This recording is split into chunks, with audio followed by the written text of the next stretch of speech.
As jump rope enthusiasts, we understand and can greatly appreciate the importance of foot health and having strong feet for being able to jump rope pain-free.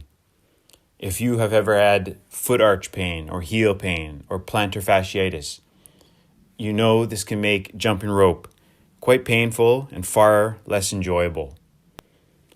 It is not recommended to ignore plantar fasciitis, since it can not only greatly hinder your lifestyle and regular activities, but if left untreated, it could potentially change the way you walk in order to try to avoid or reduce plantar fasciitis pain, which could lead to further problems of the feet, knees, hips, and even back. That is to say, pain in one area of the body could actually be caused by an injury in a completely different region of the body. Take me, for example. Initially, I suffered with pain in only my right foot and heel, and this pain appeared gradually and worsened over time. Then the pain appeared in my left foot and heel as well. Soon thereafter, I experienced some lower back pain. You see, this is how muscle chains can work.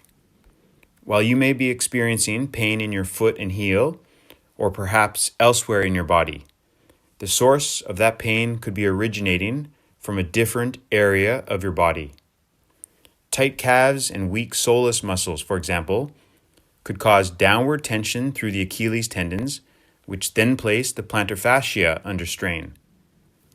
Tight calf muscles could also cause upwards tension, causing issues in the hamstrings or even lower back. One muscle pulls on another muscle, affecting another muscle or area of the body, like the links in a chain.